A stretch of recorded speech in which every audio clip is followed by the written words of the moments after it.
A Bíblia diz no livro de Mateus, no capítulo 20, nos versículos de 1 a 34. Porque o reino dos céus é semelhante a um homem, dono de terras, que saiu de madrugada para contratar trabalhadores para a sua vinha. E tendo combinado com os trabalhadores o pagamento de 1 denário por dia, mandou-os para a vinha. Saindo por volta das 9 horas da manhã, viu na praça outros que estavam desocupados e lhes disse: vão vocês também trabalhar na vinha, e eu lhes pagarei o que for justo. Eles foram. Tendo saído de novo perto do meio-dia e às 3 horas da tarde, fez a mesma coisa. E saindo por volta de 5 horas da tarde, encontrou outros que estavam desocupados. Ele lhes perguntou: por que vocês ficaram desocupados o dia todo? Eles responderam: porque ninguém nos contratou. Então ele lhes disse: vão vocês também trabalhar na vinha. Ao cair da tarde, o dono da vinha disse ao seu administrador: chame os trabalhadores e pague-lhes o salário, começando pelos últimos, indo até os primeiros. Chegando os que foram contratados às 5 da tarde, cada um deles recebeu 1 denário. Tu tá prestando atenção? Os das 5 da tarde receberam 1 denário. Ao chegarem os primeiros, pensaram que receberiam mais. Porém, também estes receberam 1 denário cada um.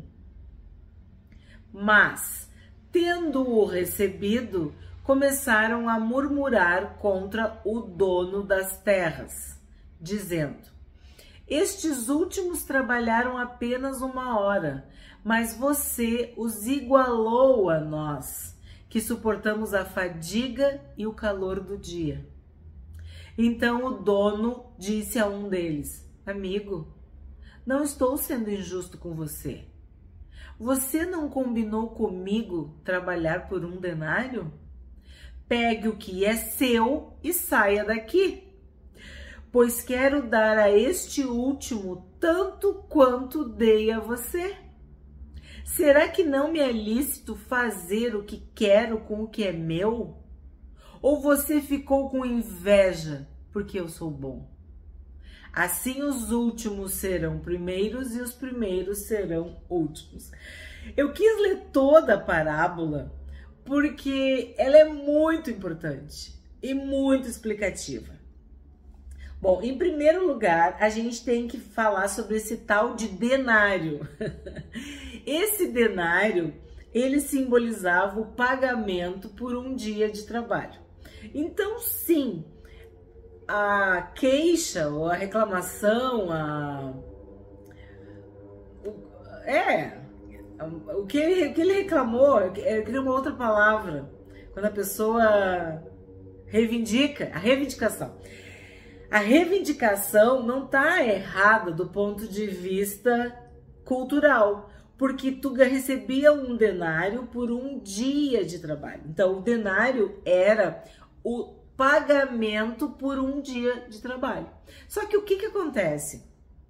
Eu entendo que vamos ver o que vocês acham, né? Que o homem dono de terras, tá? Ele precisava de muitos trabalhadores. O problema dele não era dinheiro, era ter para quem pagar o dinheiro. O problema dele era a mão de obra. Ele precisava contratar trabalhadores para sua vinha. Agora, se ele ia pagar 1 denário, meio denário, 2 denários Um quarto de denário não importava para ele. 10 denários. Ele precisava era de trabalhadores para a vinha. Porque o reino dos céus é semelhante a um homem dono de terras que saiu de madrugada para contratar trabalhadores para a sua vinha. Então a gente começa a pensar, de madrugada ele contratou alguns.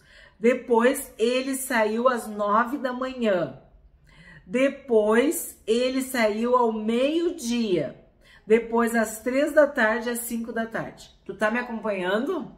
Então, de madrugada, às 9 da manhã, ao meio-dia, às 3 horas da tarde e às 5 horas. Para cada um desses, ele prometeu um denário. E aí o que acontece? Se os nossos olhos forem bons, todo o nosso corpo vai ter luz. Olha que interessante, ó. Ao chegar, tô no 10. Ao chegarem os primeiros, pensaram que receberiam mais. Porém, também estes receberam um denário cada um. Mas tendo-o recebido, começaram a murmurar. São sempre os olhos. Tô falando. Tu olha para a vida do outro e tu vê mal. Tu vê tropeço. Tu inveja. Tu cobiça. Tu te sente inferior. Tu te sente fraco. Tu te sente menor. E tá feita a confusão. Lembra quando Jesus falou para João? Não, ele falou para Pedro. Se eu quiser que ele viva até que eu volte, ele vai viver. Aí pronto, já começaram a dizer que o João não ia morrer. E sim, João foi o único que morreu de velho, de idoso, e não foi martirizado. Mas eu quero dizer que, às vezes, uma coisa que tu vê, uma coisa que tu ouve, tu distorce por causa da tua dor, por causa dos teus maus olhos, por causa da tua expectativa. Estava feliz que ia ganhar um denário. Concordou que ia trabalhar por um denário. Mas quando viu que o outro ganhou igual a ele, sendo que ele trabalhou mais, ele já ficou infeliz. E vai dizer que a gente não é assim, que a gente é exatamente assim. Tá tudo bem, até que vem aquela formiguinha, aquela mosquinha, aquele espinhozinho, aquela pedrinha no sapato, aquela coisinha, né? E aí parece que o resto todo perde o valor. Então o que a gente vê? Que o dono da terra, ele não foi injusto. Ele fez um contrato com cada um dos trabalhadores, né? Com os trabalhadores. Não importava o que ele combinou com esse, com aquele. Importa o que eu combinei contigo. Eu acho que essa parte está explicada, que seria a parte humana da história. Só que aí nós não podemos esquecer que o Senhor Jesus está falando que o reino dos céus é semelhante a este homem, dono de terra, que saiu de madrugada.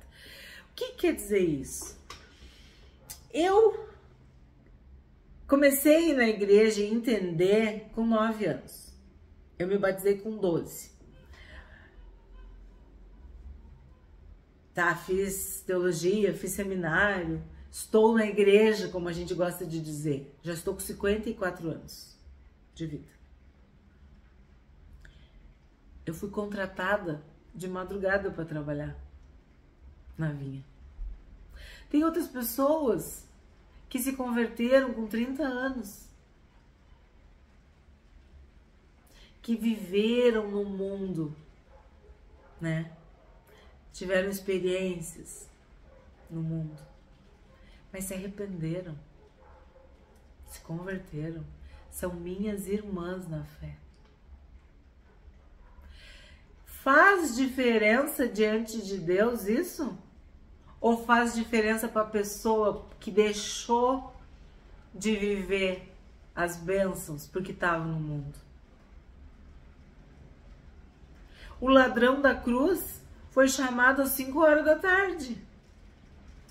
E fez diferença? Sim, ele deve ter sofrido muito. O inimigo deve ter feito horrores com ele. Mas ele se converteu. Ele se arrependeu. Ele foi salvo. E ele ouviu do próprio Senhor Jesus: hoje mesmo tu estarás comigo no paraíso. Então, o reino dos céus é assim. Tem pessoas que vão se converter às 5 horas da tarde. E tem uns que vão se converter de madrugada. Que vão passar uma vida na presença de Deus. Que vão servir. Que vão dar muitos frutos. E o ladrão da cruz, que fruto que ele deu? Ele morreu. Mas ele foi recebido por Jesus, porque a fé é que nos salva. Nós somos salvos mediante a fé. A parábola do filho pródigo. O filho mais velho: eu fico aqui, eu tô aqui contigo, eu trabalho, bababá, bababá, bababá. E tu nunca me deu um cabrito pra eu festejar com os meus amigos. Parece que eu tô vendo aquele beiço, aquela tromba se queixando. E esse teu filho aí, que gastou tudo, teu dinheiro com prostitutas, com meretrizes, sei lá, envergonhou o nome da família, babado e tal. Tu faz uma festa pra ele, tu faz um churrasco com o bezerro cevado, cordeiro cevado. Eu já tô botando que é um bezerro, mas acho que era mesmo. Tu entende? Às vezes tu passa uma vida na igreja, mas tu não te converteu. Tu passou o dia inteiro, mas tu não trabalhou. Não fez nada para Deus. E se escandaliza com outros. Tem gente que se converte e muda o mundo. Então, a parábola dos trabalhadores da vinha, simboliza cada um de nós que se arrepende, que se converte, que experimenta a salvação. Cada um tem uma história com Deus muito particular. Muito particular.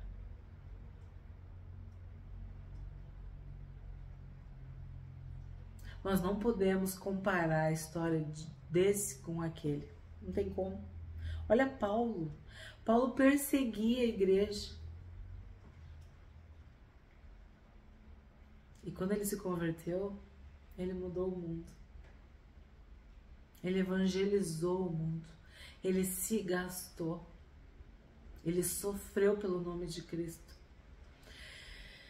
Então, a gente não sabe de nada. Somos trabalhadores e fomos assalariados, contratados pelo dono da terra, das terras.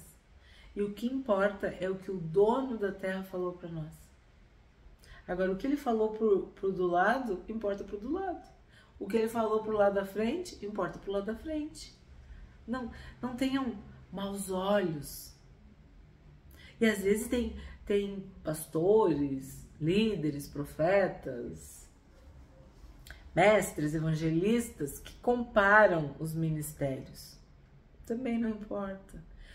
Porque é um ministério tradicional que tem 300 anos, que vem e tem um aqui que está pregando o evangelho há 3 anos. Se Deus chamou, foi Deus que chamou.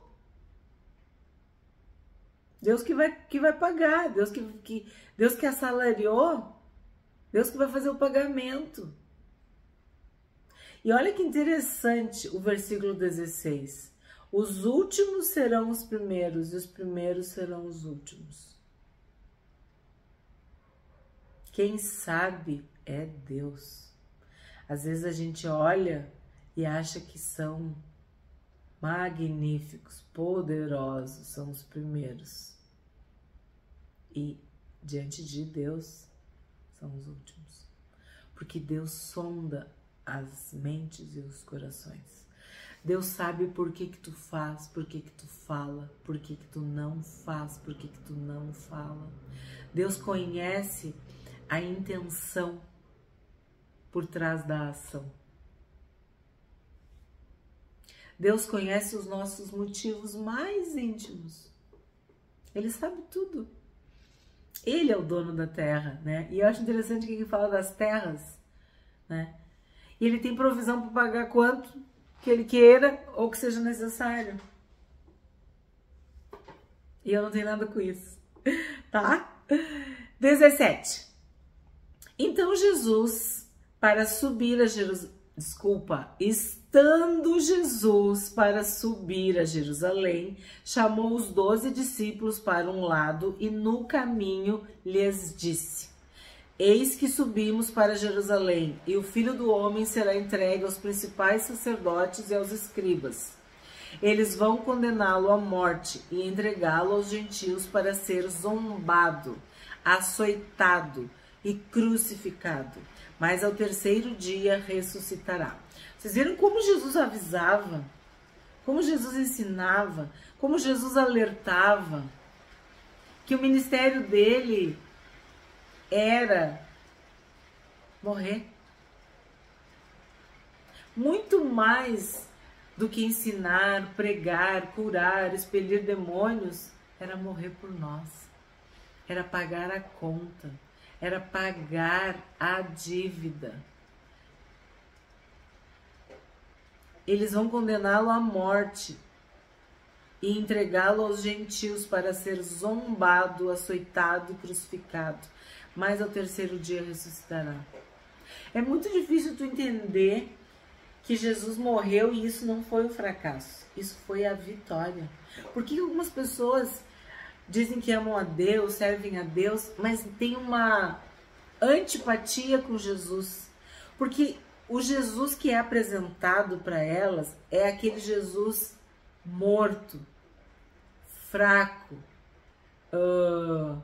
derrotado, ferido, humilhado, envergonhado. Mas ele não está ali na cruz, ele ressuscitou. Então, quando tu pensa que para ressuscitar ele teve que morrer, aí tu entende por que ele morreu. Como que eu ia ter vida se ele não morresse? Ele tinha que vencer a morte. Morte, onde está o teu aguilhão, a tua vitória? Jesus ressuscitou. Nós não somos cristãos porque Jesus morreu. Nós somos cristãos porque Jesus ressuscitou. Mas para ressuscitar ele teve que morrer. O que o anjo disse? Vocês estão procurando dentre os mortos quem está vivo, quem vive. Por que a gente tem esperança? Por que a gente é feliz? Por que a gente ama? Porque Jesus ressuscitou. Não porque ele morreu. Muitos morreram e estão mortos e continuarão mortos, né? Mas Jesus, após a morte, ressuscitou. A gente celebra a ceia do Senhor porque Jesus ressuscitou. A gente faz a ceia em memória de Jesus porque a morte dele nos salvou. E aí, tu já viu quantas vezes Jesus está falando para os discípulos? Porque eles não estão acreditando, eles não estão entendendo. Eles estão buscando um reino deste mundo. Eles estão buscando um Messias libertador deste mundo político. Como muitas pessoas hoje querem um Jesus que resolva o seu problema no trabalho, o seu problema em casa, o seu problema no casamento, o carro, a casa, a dívida, entende? É um Jesus que parece um caixa eletrônico, ou um gênio da lâmpada, ou um baú do tesouro, ou qualquer coisa que resolva, ou um amigo influente. Não, Jesus é Senhor, Jesus é Salvador. Tu tem que entregar a tua vida para Ele, a tua alma, o teu espírito, teu coração, teus pensamentos. Ele morreu a nossa morte para que nós tivéssemos a sua vida. Então me chama muito a atenção que Jesus tinha que estar sempre reiterando: gente, eu vou morrer, eu vou morrer, eu vou sofrer. Eu vou ser zombado, eu vou ser açoitado, eu vou ser crucificado, a pior morte, a mais vergonhosa. Já falei para vocês, é dito que aquele pano que cobre Jesus né, nos desenhos, nas imagens, nas esculturas, nas fotos, nos quadros, em tudo aquilo ali, é o pudor da igreja, é o pudor da religião, porque na verdade eles eram crucificados nus, para vergonha, para escárnio, para zombaria, para tristeza, entendeu? Por mim e por ti. Tudo que Jesus passou foi para poder vencer a morte, para poder ressuscitar. 20. Então se aproximou de Jesus a mulher de Zebedeu com seus filhos e, adorando-o, pediu-lhe um favor. Jesus lhe perguntou: o que você quer? Ela respondeu: mande que no seu reino estes meus 2 filhos se assentem, um à sua direita e outro à sua esquerda. Mas Jesus disse: vocês não sabem o que estão pedindo. Será que podem beber o cálice que eu estou para beber? E eles responderam: podemos. Então Jesus lhes disse: vocês beberão o meu cálice. Quanto a sentar à minha direita e à minha esquerda, não me compete concedê-lo, pois é para aqueles a quem está preparado por meu Pai. Quando os outros 10 discípulos ouviram isso, ficaram indignados com os 2 irmãos. Então Jesus, chamando-os para junto de si, disse: vocês sabem que os governadores dos povos os dominam e que os maiorais exercem autoridade sobre eles. Mas entre vocês não será assim. Pelo contrário, quem quiser tornar-se grande entre vocês, que se coloque a serviço dos outros. E quem quiser ser o primeiro entre vocês, que seja servo de vocês. Tal como o Filho do Homem, que não veio para ser servido, mas para servir e dar a sua vida em resgate por muitos. Eu vejo aqui o amor de Jesus, eu vejo a paciência de Jesus, eu vejo um professor que não cansa de explicar e de ensinar, que respira fundo, sabe? E entende a limitação. Porque o que eu acabei de falar? A expectativa do povo judeu e também dos discípulos e dos apóstolos era de um Messias político. Tu entende quando eu falo isso? Era um Messias como Davi, que ia ser rei, que ia ser governador, que ia ter um castelo, um palácio, um exército, que ia unir, restaurar, fazer tudo, entende? Eles imaginavam assim e ainda imaginam assim. Como um presidente, como alguém que vai colocar o país no alto, elevado, com economia forte, sabe? Era isso que eles esperavam. Que acabasse com o domínio de Roma, com o Império Romano, com a opressão, com a exploração, com aqueles malditos impostos que empobreciam o povo, com os abusos, com tudo, entende? E a questão espiritual, a questão moral, ética, isso aí para eles era um detalhe. O importante era eles estarem numa posição privilegiada entre as outras nações, entre os outros povos e na própria vida deles, na cultura deles, na religião, no templo, nos hábitos, entende? Em tudo que eles viviam. O imaginário deles é que iria acontecer como foi nos tempos de Davi. Vitória em cima de vitória, riqueza, prosperidade, entende? E Jesus não veio assim. Jesus veio como Filho do Homem. Ele veio como servo. Ele veio como humilde, desprovido de glória, de honra. Não tinha onde reclinar a cabeça. Andava com publicanos e pecadores, com prostitutas, comilão, beberrão, como o povo dizia que ele era. Andava com homens de fama duvidosa, entende? E aí, João e Tiago, né, estão sendo, vamos dizer, entrevistados escolhidos, selecionados para um sentar à direita e o outro à esquerda, porque a mãe acha que os filhos dela deveriam estar nessa posição de honra.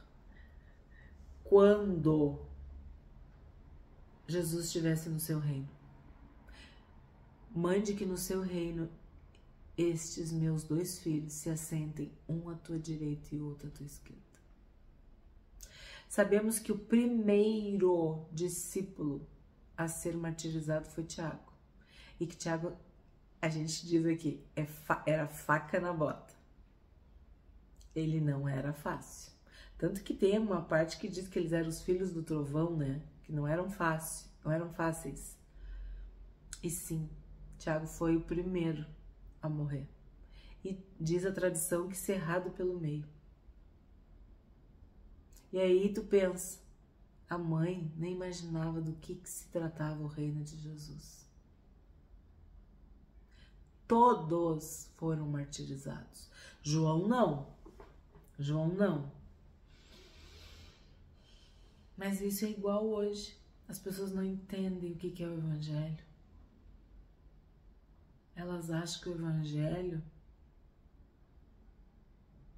é um caixa eletrônico.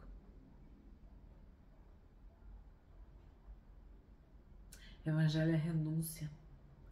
Evangelho é tu dizer não pra tua carne. É tu ser santo, que nem Deus. Pagar o preço todo dia para viver em santidade. Santo. Como Deus é santo, nós temos que ser santos. E custa muito caro ser santo. É um alto padrão. E aí, Jesus diz uma coisa muito interessante no 23. Não me compete concedê-lo, pois é para aqueles a quem está preparado por meu Pai. Então a gente já sabe que sim, haverá distinção, haverá galardão, haverá recompensa. Vai ter prêmio, vai ter medalha, vai ter troféu, vai ter honra. Pensa em Estevão, que foi o primeiro mártir. Pensa em Paulo, no próprio Pedro, Davi. Mas não me compete concedê-lo. Não é Jesus, é Deus. Deus que vai dizer. Deus que vai recompensar. Mas aí a gente já brilha os olhinhos, a gente já tem uma esperança. Porque o nosso trabalho não é vão no Senhor. O nosso sacrifício não é vão no Senhor. Tudo que tu abriu mão aqui nessa terra, por amor a Deus, por amor ao Evangelho, por amor à palavra, para salvar vidas, para dar um bom testemunho, Deus vai te honrar, Deus vai te recompensar. E o que é o resumo principal? Nós viemos para servir. Minha mãe gostava muito de falar isso. Quem não vive para servir, não serve para viver. Que é um ditado, né? Mas tá aqui na Bíblia. Tu quer ser grande? Seja servo. Serve. Maria, mãe de Jesus, disse: eis aqui tua serva, seja feita toda a tua vontade. O filho do homem, ele é servo.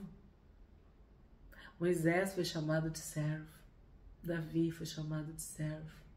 Daniel. Então, grandes homens e mulheres de Deus entenderam. Quem quiser ser grande, tem que ser servo. Tem que servir. Tem que fazer alguma coisa em prol do reino, para a honra e glória de Deus. 29. Saindo eles de Jericó, uma grande multidão seguia Jesus. Vocês já marcaram quantas vezes multidões? Eu falei para vocês no primeiro capítulo. E eis que 2 cegos, sentados à beira do caminho, tendo ouvido que Jesus passava, começaram a gritar: Senhor, filho de Davi, tenha compaixão de nós. Mas a multidão os repreendia para que se calassem. Eles, porém, gritavam cada vez mais. Eu acho incrível isso, né? Senhor, filho de Davi, tenha compaixão de nós. Jesus parou, chamou-os e perguntou: o que vocês querem que eu lhes faça? Eles responderam: Senhor, que se abram os nossos olhos. Profundamente compadecido, Jesus tocou nos olhos deles e imediatamente recuperaram a vista e o seguiram. O que tu queres que eu te faça? Já tem vídeo no canal sobre esse texto. O que eu vou destacar para vocês? Profundamente compadecido, condoído, com compaixão, com misericórdia, com amor. Eles eram cegos. E aí Jesus pergunta: o que vocês querem? Não parece óbvio? Não. A gente tem que falar se a gente quer. Tu quer ser salvo? Tu quer ter teus pecados perdoados? Tu quer ser curado? Tu quer ser liberto? Tu quer mesmo abandonar esses pecados? Esse teu pecadinho de estimação? Tu quer ser liberto? Tu quer ser livre? Tu quer ser perdoado? Tu quer ser santo? Tu quer andar em santidade? Tu quer mesmo? A todos quanto receberam, deu-lhes o poder de serem feitos filhos de Deus. Tu quer ver? Tu quer passar a enxergar? Tu quer que caiam as escamas dos teus olhos? Tu quer ouvir? Tu quer estar na presença de Deus? Pega a tua cruz todos os dias. Renuncia ao teu eu, à tua carne, à tua vontade e me segue. Anda nos meus caminhos, segue os meus passos. Faz aquilo que eu te ensinei. Pensa o que muda na vida de um cego, ou de um ex-cego, de alguém que não enxergava e passa a enxergar. É isso que acontece conosco quando nos salvamos, quando nos convertemos, quando a luz de Jesus brilha nas nossas vidas. O que a gente aprende neste capítulo 20 de Mateus? Que os últimos serão os primeiros e que os primeiros serão os últimos. Deus não vê como o homem vê, Deus não age como o homem age. Deus sonda as mentes e os corações. Ele prova os pensamentos. Ele sabe o que cada um de nós realmente precisa. Quem quiser ser o primeiro entre vocês, seja servo. Jesus perguntou para os cegos: o que vocês querem que eu vos faça? E eles responderam: Senhor, que os nossos olhos se abram. Condoído, movido de íntima compaixão, Jesus tocou-lhe os olhos e imediatamente eles recuperaram a vista. E olha o detalhe, eles o seguiram.